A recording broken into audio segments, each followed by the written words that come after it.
The very first page, it says, "I've coached good players and I've coached bad players. I'm a better coach with good players."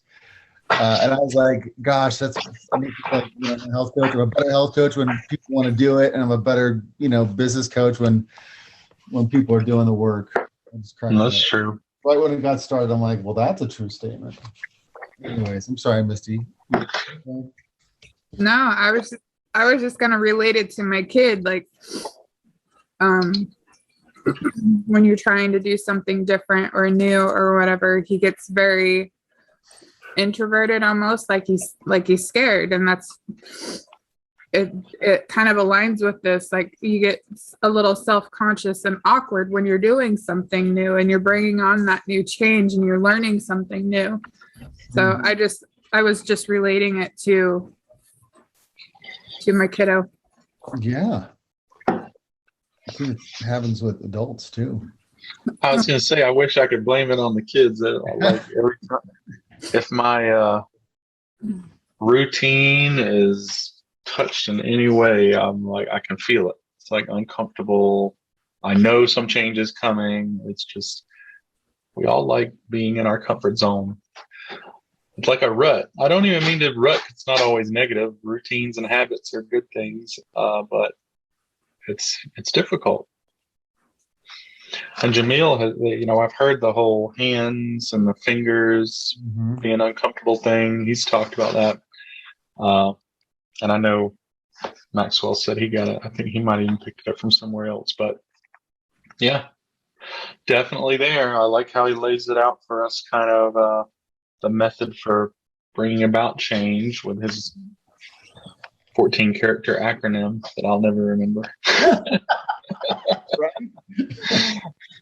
When I read about the U-turn leader, this has nothing to do with the book, but I couldn't help but laugh when I saw the word U-turn and think about all the U-turns that Misty and I made whenever we were trying to go back to Walmart to get tortillas. And so I just couldn't help but laugh about that, because the GPS was telling us stuff and I was like, oh my gosh, was that it? Oh my gosh, was that the turn? I think we made like 10 U-turns trying to get those tortillas. Yeah. And then of course my Waze is boy George. So she kept yelling at George. George Michael's on her voice. Turn left. Boy Yes. Turn right. That's hilarious. Yeah. All right. So there's a section or a little part in that same area that says people do not naturally resist change. They resist being changed. And so that kind of is like a big ding, ding, ding when it comes to, supporting your clients even, or our coaches. Like, are we promoting it to where it's their idea? Or are we trying to hero coach or hero mentor and making them feel like they're forced to change almost? And I think in some ways, that could cause a little bit of resistance depending on how we're leading and all that kind of stuff. So I thought that was really a really good point.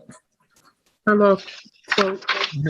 Misty, what page was that? Because I heard that and I highlighted it in my brain, but I wanted to highlight it in my book. 73? Yeah, it's like the little inlet in the paragraph. Yeah, I see it. Thank you. Yeah. Yeah, that was so true. And especially in our kind of business, like even more so than normal. So it's like we don't have any extra leverage to overcome the resistance to change. So if we're not inspiring and helping folks, think that the change is their own idea, then it's almost hopeless. And he said most people are more comfortable with old problems than new solutions because the new represents the unknown. So it reminded me of sometimes when we're in a rut, it feels easier to stay stuck where we are, but it really isn't easier. But until we can overcome that thought process and embrace the change. So true. Can be scary. Yeah. Are you talking about the play hard thing, Eric? When you said the 14-word acronym or whatever, were you talking Oh, about yeah. the plan card? Yes. That's funny. Plan ahead, wasn't it? I don't know. Or plan ahead, yeah. I don't know why I was. Okay. Guys, this is a really good chapter because I had my Postivie goggles on the whole way through, and so I'm just thinking it as an organizational picture here. And when we talk about change, people think to themselves, well, naturally, what am I going to have to give up? When the Bombas say, hey, we're going to do this, I think, gosh, where's that going to go? How much time is that going to take? What does that require of me? What do I got to do? And for everything you gain, he says in here, it says Ralph Waldo Emerson said, for everything you gain, you lose something. Yeah. Anyways, however, so many people are holding on so tightly to what they have. They're willing to forego gaining anything, even progress.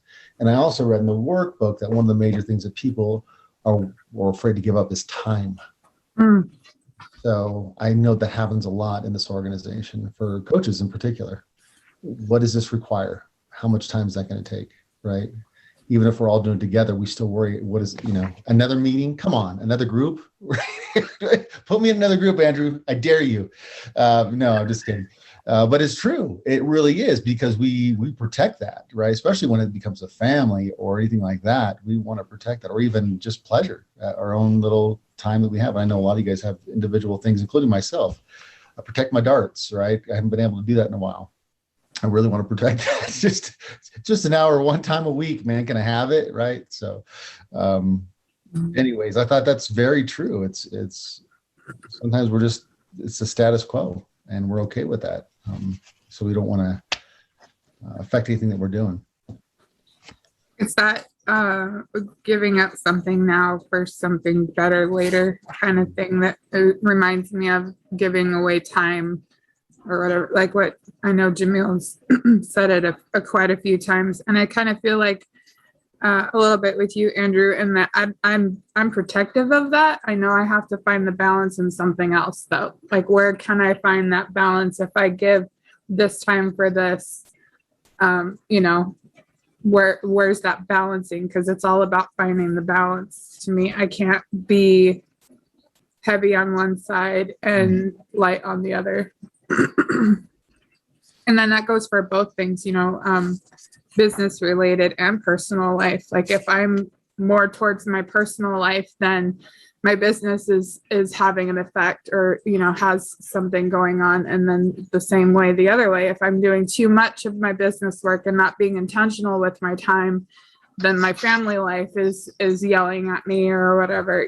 So you really got to figure out and be intentional with it. Absolutely. What in here on page 75, it said Peter Drucker, he's got a bunch of books, and I've seen it in Barnes and Noble. I've yet to buy one, I think, but I should. He said every business needs to put their product or process on trial for their lives every 3 years. And it made me think of some of the things that we did in Postivie. And then we're talking about change, right? And every 3 months, and some of you guys know this, some of you guys don't, they'd be like, hey, we need to do a health and hope night, And every 3 months you would do this, and they'd put it together, and we had to invite all these people to it, right? And the output, or the return on that investment of time and energy, was almost zero every time. And I started questioning it with the Bombas. I think maybe some of you guys did too. Like, what? Like, is anything do we even win with this? Like, does anybody even, come to this program? And we pushed it up to Jamil. Jamil said no. Like, he couldn't even tell you what was happening numbers wise. Like, was it inspiring people? When's the last time we've done Health and Hope? It's been a hot minute. At least in Jamil's, we had to put that on trial, because it was just something that they've been doing forever, right? and they just kept doing it. It's ridiculous. And it's like so much energy and time. Anyways, that made me think of that. And I still want to do that especially as we change and evolve and do different things. We're going to have to evaluate it. Like, hey, how is this affected us positively as a group? As a, is optimal health journey better because of said thing or whatever, right? I think we always got to keep doing that. I think that's a good idea. On page 77, he said, under number 4, when anxiety rises, motivation falls. And we have a coach that's has lots of anxiety, just in general with life. And so I've noticed that with her, like when her anxiety rises or we bring on something new to add to her training, like her motivation can fall temporarily. So it's a process of being patient with her and really talking to her about why we do it and why do we do these things. And just being super patient. And I've noticed that the more patient that I am and the more I just kind of let her work through it, then her motivation will rise again. She just doesn't move quite as fast as I do, and I have to learn to be patient and not expect people to move as fast as me. Sometimes it takes a little bit more time. That was actually part of the chapter I really liked, where he talked about like giving people time to process change too, because like something gets pushed down, and we're guilty of this too. We're like, hey, we're going to do this. And people are like, wait, why are we going to do that? And they need to understand the why and ask the questions and dissect it before we actually do the thing. I remember this a lot in corporate, where it was like, oh, here's this new procedure, everybody run with it and do it. And we're like, well, but wait, like everybody has questions about it. How can you back something if you're not totally confident in it? And so it's a good reminder for us as we're trying new things with our teams, or even trying new things with our clients, making sure our clients have buy-in before they're 100% on board, and not feeling bad if they're not on board. It's okay if they're not. That's a good part. Yeah. That happened a lot in teaching too, Cindy. It just threw stuff at us and told us to do it, and we could ask questions later. I liked it though, because he didn't like shortchange the fact that it's gonna suck. And he was like, quit telling everybody it's gonna be great. Like, part of being a leader is explaining to them, like, it's gonna be great then. I'm not telling you it's gonna feel great today. And if it feels great today, then we're doing something wrong. Like, you have to lean into the fact that this isn't gonna be cozy during the process. Like, it's not fanfare. It's not parade yet. We get there. Mm-hmm. Like, I don't know, because a lot, everybody always tries to make it like, oh, don't worry.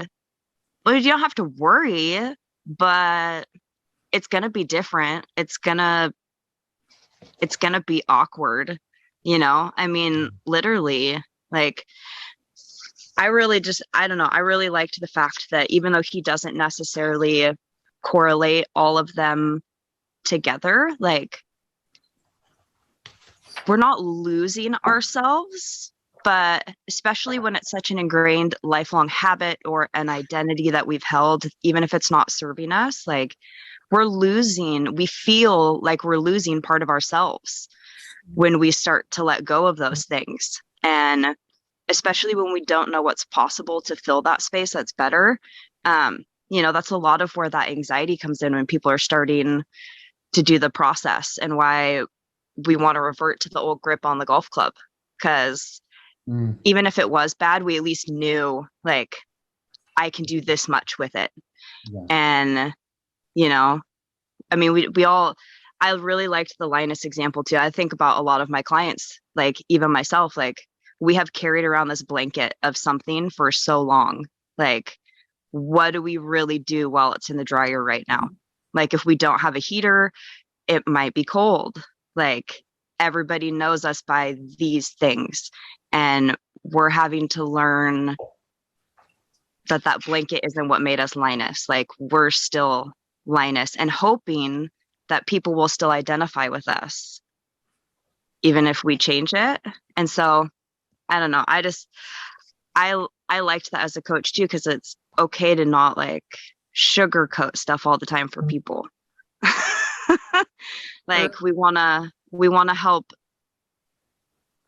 gently guide them through it, but we can't tell them that every day is going to be awesome. And I think being real enough with them to say, hey, like, you're not going to want to call me. You don't want to talk to me.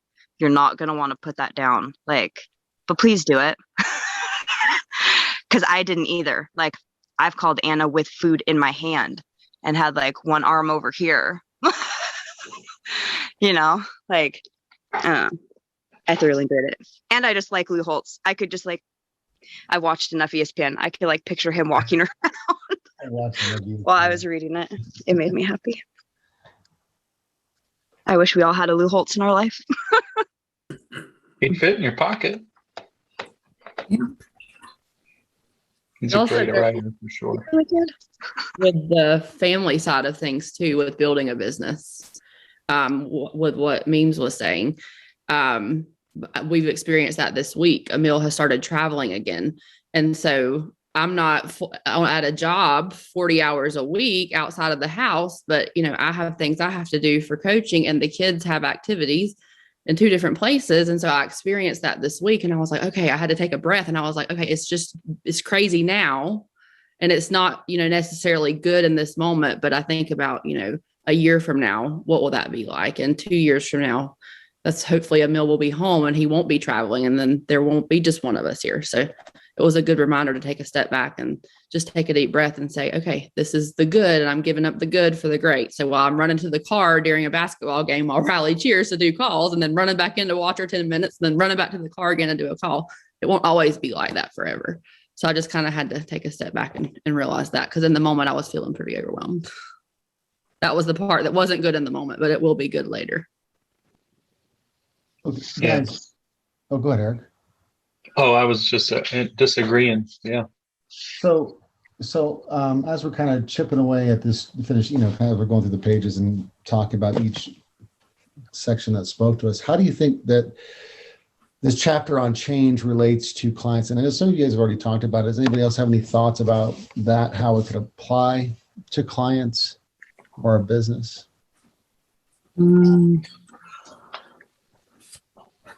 I think, sorry. That's okay. Go ahead. Go ahead, Eric. Go ahead.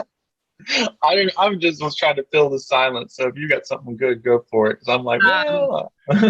Well, as far as change with clients, I think when they resist change, I can be better about explaining the why for the change. That's something that I can improve on.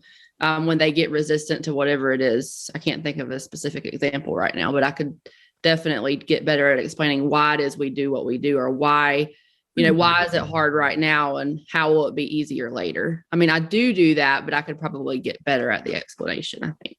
That's a really good one. Sometimes it's so redundant. You're talking to, 10 or 15 clients a day. If you have a client check-in day and you feel like you've answered the same question 15 times, it's just a matter of being patient with that specific person and explaining it all over again, just like you did with the first person. Yeah. And I love that about having the patience with them. And like, generally speaking, this chapter, I mean, it's so common knowledge, I guess, but like just to see it where it's like, oh yeah, like people are resistant to change. I mean, a new client is sometimes going to push up against, do they have to do it this way?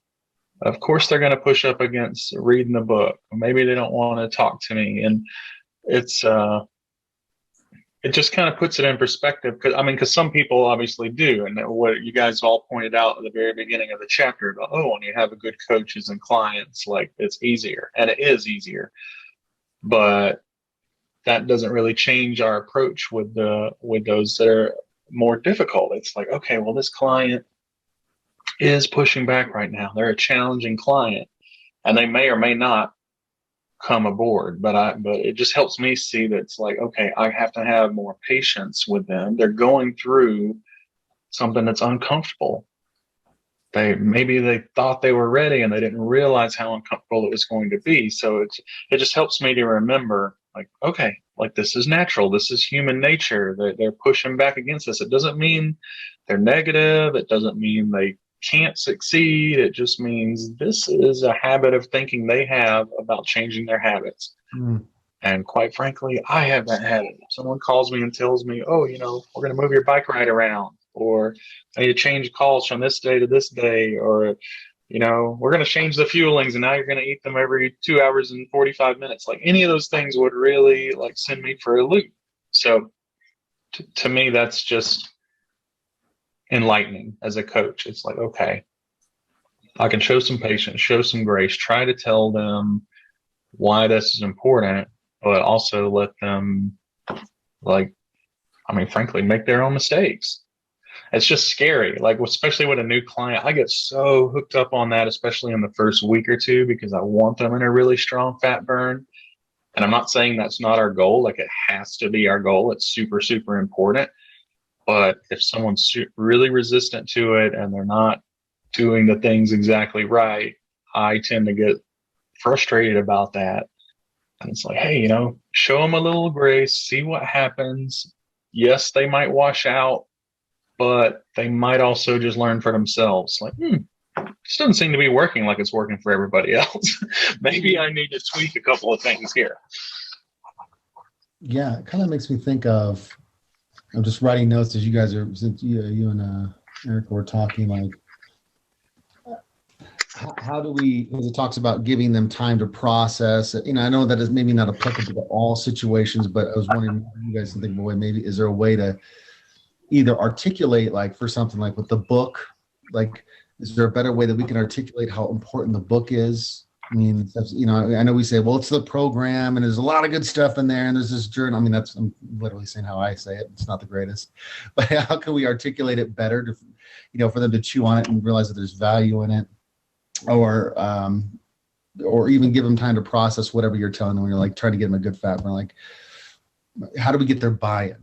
Right. I think it does go back to the buy-in. And I was just sitting here thinking about the clients who come to us as referrals that aren't, we don't have relationships with them and there's no trust built. So you have someone that you've known, for years that you have starting, and then one that you barely know. The buy-in for that one where the trust is high is going to be probably a little bit higher because they already have that trust with you. So that's one thing that I know I can do better is the referrals that I get that I have no idea who they are. I've never met them. Spend a lot more time getting to know them. Like, I don't know how that would look. Like, I don't know if that would involve more calls or, a longer kickoff call or whatever that might look like. But, I do see that in people that don't necessarily know me as a person and just as a coach, that, if they struggle, the ones that struggle, they're not, it's like almost like when I'm telling them it's going to get better and I'm coaching them through those first few days, they're like, oh yeah, well, it's almost like they don't believe what I'm saying until they experience it, but somehow getting them to the point of, a higher level of trust quicker. I don't know the answer to that, but definitely worth exploring. Do video calls when you can, or try to talk if they're not. Or I know one of the things that Josh said that he would do, I wasn't a big buy into this, but it's kind of like the in-between time, just maybe even texting them in between the weekly calls, so if it's a guy, did you see the game? Or, that was what Josh was referring to. Did you see the game? Or, how he's a Pittsburgh Steelers fan. He would talk football with some of his guy clients. I don't know. Yeah. And I've started making notes, and sometimes I'll even put a note on my calendar if they have something that's even unrelated to program, like check in with Sally on whatever. Because I'll forget if you're talking to, a lot of people every day, then I'll think in my head, okay, I'll do that in 3 days. Well, in 3 days, I don't remember it. So I have to put that on my calendar too. Yes, I do that. I think this chapter is really important to clients, but I think it's even more important as coaches of coaches. So I'm more interested, not that some of this doesn't apply to clients, but I'm more interested on how you guys see this chapter and working with your coaches. Yeah, it was actually good question. Oh, I beat you to it. Sorry. I was going to actually pipe in a little bit on that because I have a couple coaches that come to mind where they're very resistant of change, or they're so set in their thinking that they're unable to do the things, even though we know that they will be able to do the things if they, make the changes. It kind of goes into that memes in the Linus thing. It's like, what blanket of garbage are they continually telling themselves?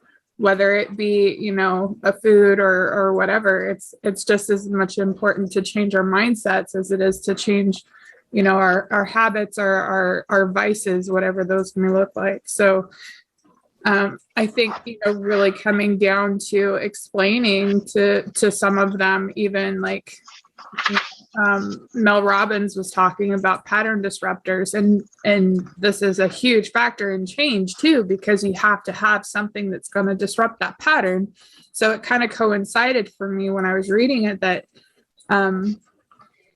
it goes kind of hand in hand. What are you willing to change? And maybe it's not quick. Maybe it is just a small little thing. And then we get really good at that small little thing. And then we go to the next thing, So I think, taking the time a little bit, like what Erica said too, is really slowing down and getting to their level, but understanding if they're resistant to the change, what is the fear factor behind it? Right? Because that's always something awkward, or the fear factor. Like what is it behind what you're feeling right now that is holding you back from that change or that evolution? On page 88, he talks about heading into action. And he said 20% of the people are against everything 100% of the time. And I think for me, it's not getting hung up on waiting for everybody to have that buy-in.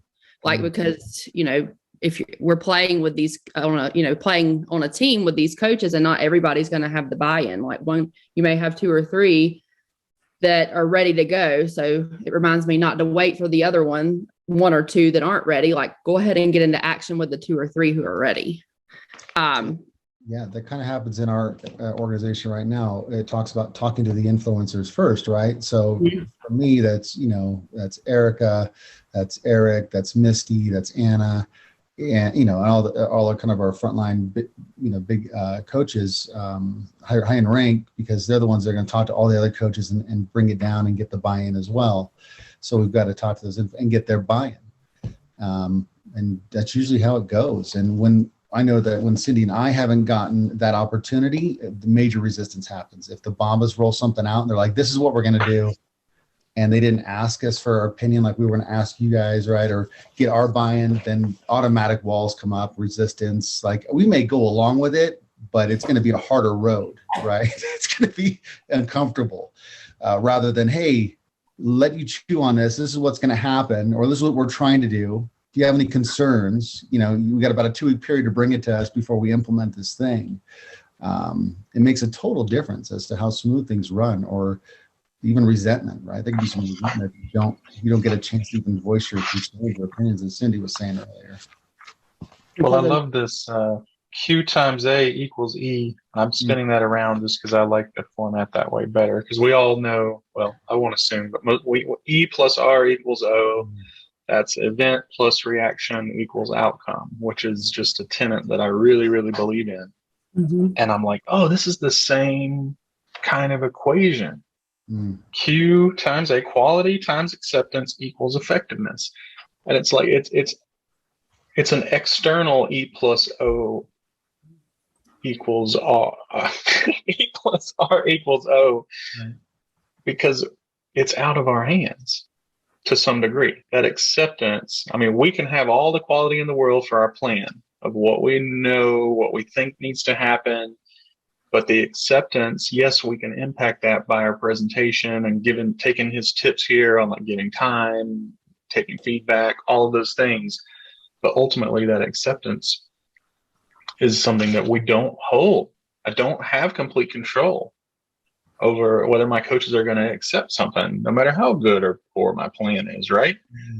So it's kind of interesting to take that and just remember, like what Erica was just saying about going with those that are ready. I agree, because it's like, I can't make the other 10 people accept this. I can examine how I presented it. I can examine if the quality of my plan is as effective as I thought it was. But ultimately, they just might need more time. Or I may need to go back and get extra feedback or extra conversations with them. So I like that little equation. If you tell 10 people this, I would, and the only one's like, yeah, that's a great idea, I would hold off, right? Right. There's also a caveat to that, right? Maybe your idea Come sucks. On, we're going. Like me and one guy. For sure. in context, right? Maybe the idea Cindy and I bring along is horrible, and I can't get any buy-in. Maybe it's time to revisit the change that we're trying to right. make. Yeah. And time may And never. when we follow, like when we go in for that, talking to the influencers first, like, I mean, it is kind of a test run on that. And I think that's challenging for all of us to, because gosh, that is not a position I like to be in, where I've got a really powerful idea and I talk to my influencers and not very many people think it's a great idea. Like, that's uncomfortable. That's awkward. But we do have to be ready to say, maybe I need to rebrand this, retool this, take feedback, come at a whole nother angle. What is the resistance about? Because if the resistance is just about the time or what we might have to do, well, then, yeah, I just need to let them marinate on this for a while. I need to keep talking about the benefits of this. I mean, even some of the stuff we're doing now, like that's even my knee jerk. I'm like, we want to have more community involvement. First, like, this is going to be kind of a chore, but it's like after a week or so of thinking on it, it's like, yeah, this brings about more engagement. This is good. There's quality here, and we start getting that buy-in. I think too, Eric, to kind of partner with that, if we ask the questions in a way too that we can, to see, like, if you had a coach that came to you and asked you or said, hey, I have this really good idea, and then at first your knee-jerk reaction was like, oh my God, no, that's terrible.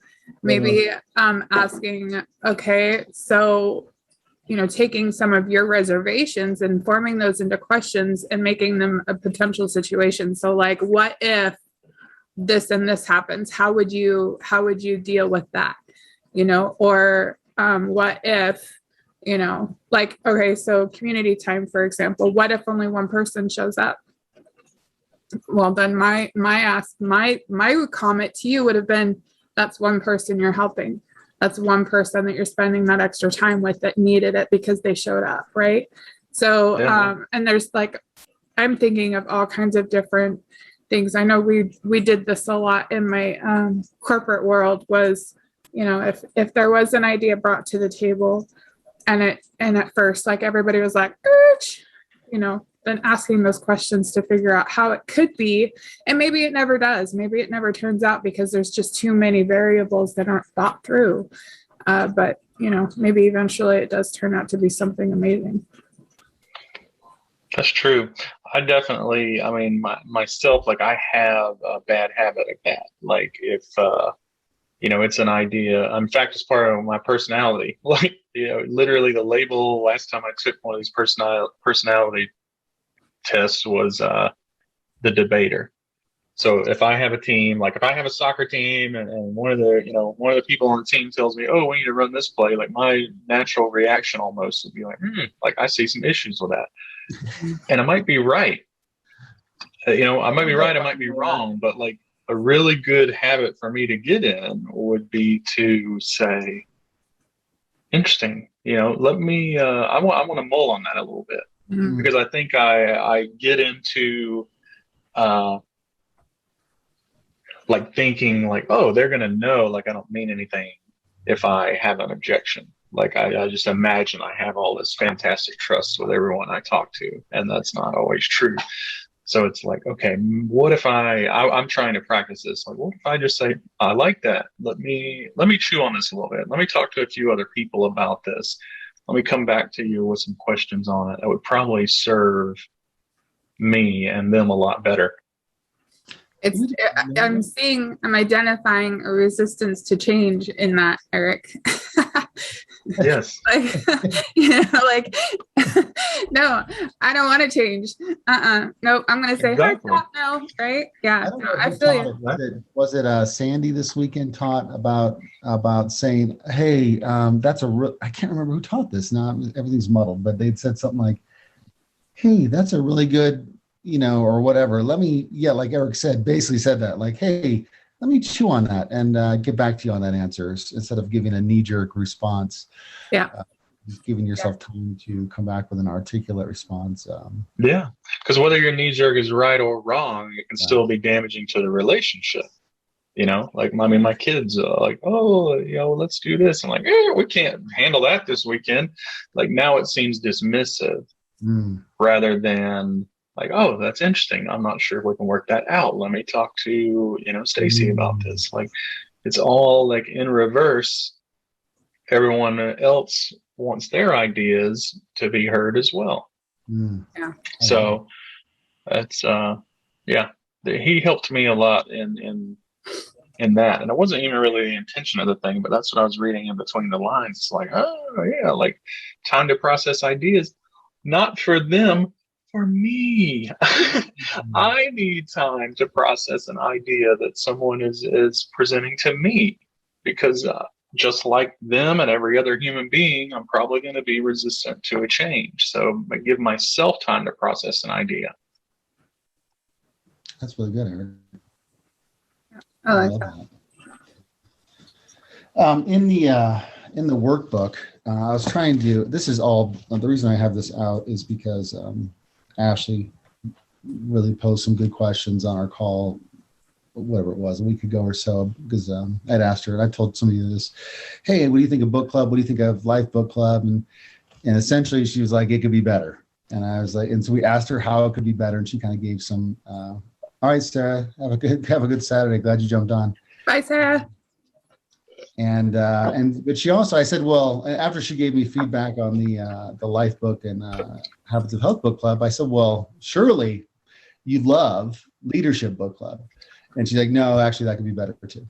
And one of the things that she said, just kind of posing questions. So the reason I'm posing more questions today was actually as a result of Ashley's suggestions. And she actually mentioned for this particular book, asking some questions out of the workbook.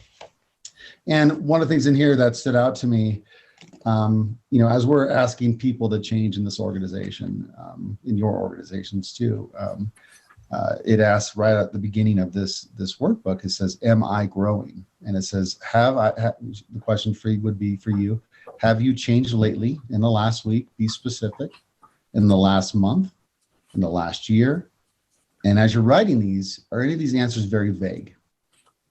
And they want you to be specific about ways you're growing.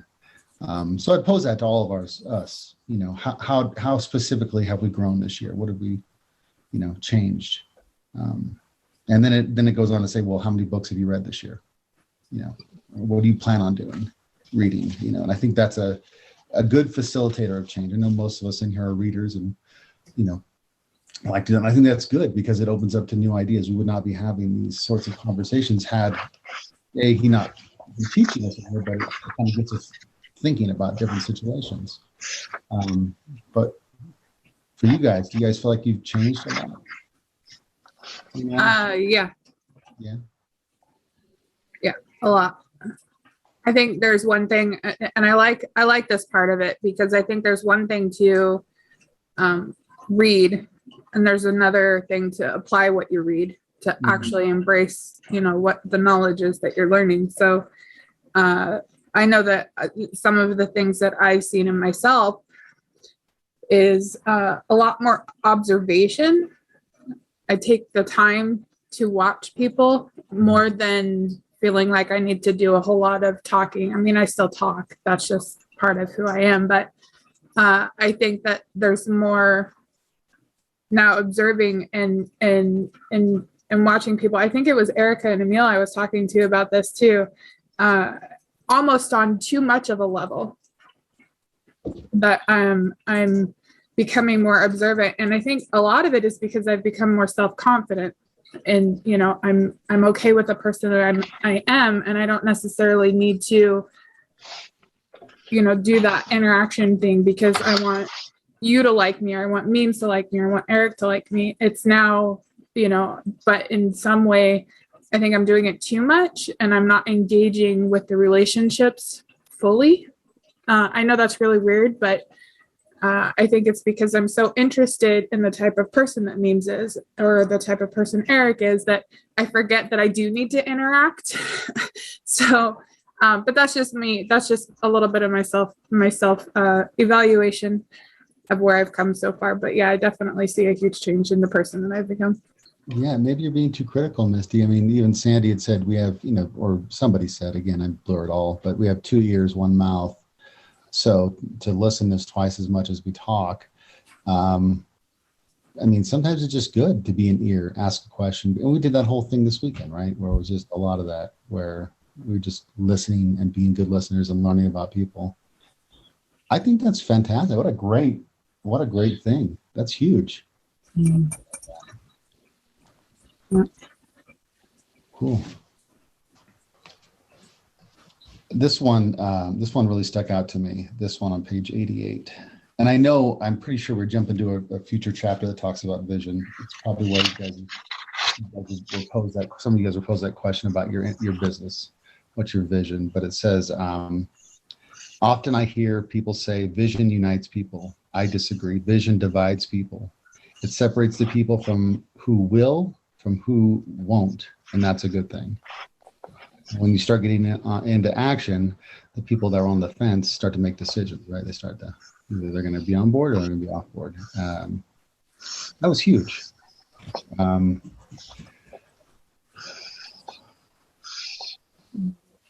going to get into action with you, I guess.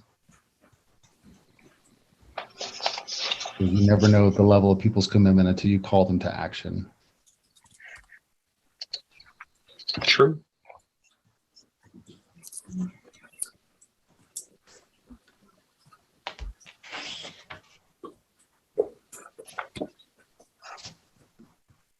Any other takeaways, you guys?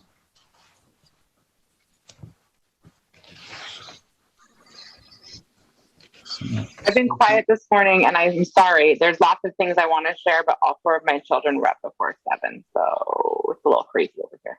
No worries.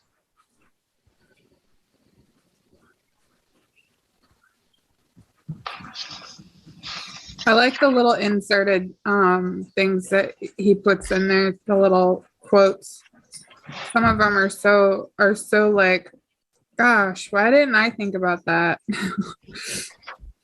The little side quotes. Mm-hmm. Well, like, okay, so this one, to improve is to change. So to be perfect is to have changed often. Winston Churchill. You never know the level of people's comment or commitment until you call them to action, right? Okay, that's a good one. Yeah. Well, and it was really, I mean, they end the chapter, you're in that section there where it's, he's quoting himself, but he says, people buy into the leader, then the vision. Yeah. And that's easy to forget. Like, I've got a fantastic vision. Everyone's going to come along. And it's like, wait a minute. Building yourself as a leader, there's a lot to that. It takes a lot of time. And you've got to have a buy-in as a leader, or it literally doesn't matter what your vision is. Mm-hmm. Like, first they buy into you as a leader. Then they fall in love with the vision.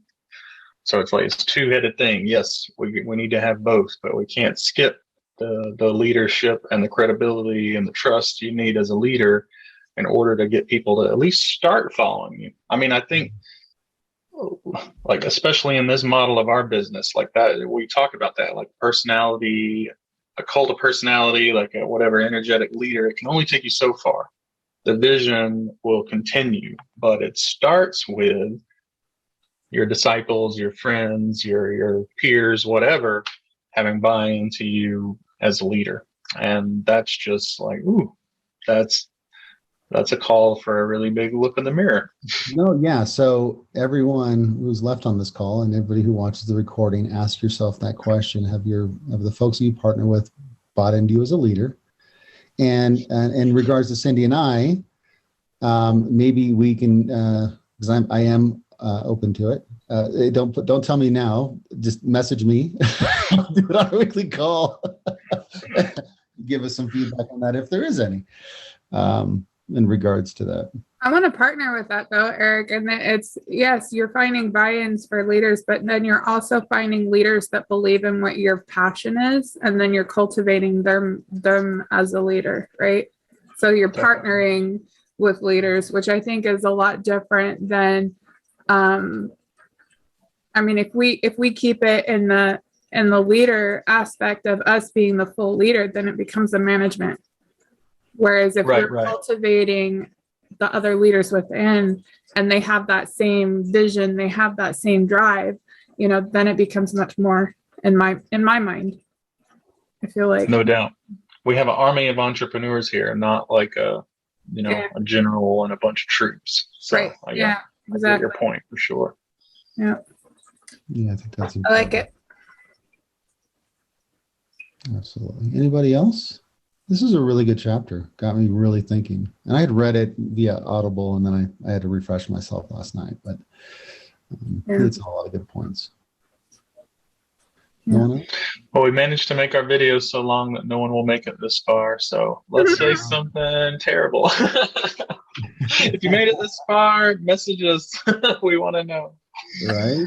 For reals. No, I mean, sometimes book clubs go a certain time because they have to, and this one's going a certain time, I think, just because it needs to, right? It's a lot of good takeaways from all of you guys. I have a really quick one. Yeah. Do we have time still? Yeah. I really liked, of course, my book is on the couch. Peanuts. Somewhere in the 80s, he says, if you've done it for a year, look at it closely. If you've done it for 2 years, look at it suspiciously. And if you've done it for 5, just quit doing it. Yeah. And it really hit me because, especially only being part of the organization and as a client for a couple years, I already know that Dr. A has already said, like, okay, so this is what we did for a few years, but we need to upgrade. We need to change. We need to rewrite. We need to restructure. We need to enhance. There's new information and there's new books. We upgrade our guides. We are constantly evolving. He hasn't just sat there and been like, 17 years and another 40 of me behind it. Like, we're going to ride this because point A worked really, really good. And we're going to do it and like ride the horse until it's dead. He's like, no, there's always something better. There's always something different. I'm learning more. I'm growing more. I want to be better. I want it to be better for not only the people partnering with my vision, but the clients. So they have the best experience. And it really hit me because it's like we are actively part of a living, breathing, like top-down leadership organization that isn't content to like stay in one spot just because it was good enough. Like, it's ever evolving to be better. And I really like it. And it makes me a lot happier and more like encouraged to deep dive myself and to let go of things that I'm scared of and want to learn more and pursue better with it. But I think when you get those clients who are paying attention to those things, it should be very exciting to them too, because it isn't a stagnant. It's been the same forever. I mean, if you did Weight Watchers in 82, you did Weight Watchers in 2021. Like, it hasn't changed. There is no dynamic difference. And seeing that we're constantly evolving and pushing for more and for better, just like, it made me smile when I read that, because I was like, oh, but hey, that happens here. Like, we're actively doing that. And then it just really kind of made me be like, but okay, so like, let's take a peek at stuff that I'm doing, like personal life with my clients, coaching, my relationship. TJ and I have been together for 8 years. What have we been doing for 8 years that probably isn't serving our relationship anymore, or that could be enhanced to continue serving for this new season?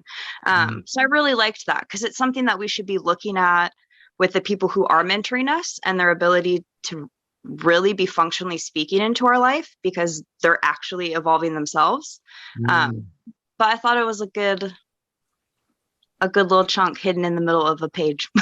No, I like what you pointed out. I actually brought it up earlier in this call, but your take on it was much different than mine. I was just thinking of like the little things we did as coaches. But even that, Optivia is kind of built on everything that they've done. It used to be Take Shape for Life, then it turned into Optivia, and the coaching's gotten better, and the health assessments, and we just keep trying to become better. And I think you can't lose, you're always trying to become better. You're right. And they have innovated a lot in the past couple of years. I mean, a lot. I mean, apps, and you guys don't know this, but Optivia Connect is coming out. There's an app for it now. Oh yeah, I downloaded it. You got it. Good. I know they're slow rolling it out. So check your emails in there.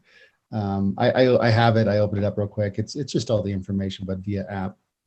So that was good. Yeah, and and the Optivia has their own one now with Lean and Greens in there. Like they're a little bit behind the curve on apps, but they're trying to make it up, right? You're right. I mean, it's great point. And I think that's one of the things, Beams, that came to my mind that I really liked about what you said too, is that in what I'm thinking is Optivia is always trying to figure out how they can reach those people that they didn't reach 2 years ago because of their formation, right? Or their foundation or whatever their style was. So now it's like this evolution of how can we serve this group of people, because we need to up our levels, right? So and I think in the same breath, it's like how we are with our coaching business too. It's like how can I level myself up to speak to higher people? I don't want to say higher people, but I mean, you know what I mean? Like I need to be on this plane to reach these people that want more and want to do more. So yeah. Attract better people into our world. Yeah. And I think that's one of for me, and I know a lot of you guys have the same philosophy, is like we've got to be making ourselves better. So the fact that you're in here, we're trying to make ourselves better by reading this, that's a good start. But I mean, if especially if we're going to be pouring into other people, not only clients but coaches, like if we're the same people that we were 2 years ago, still pouring the same stuff into them, we're pouring from an empty cup, and they're probably not getting anything from us.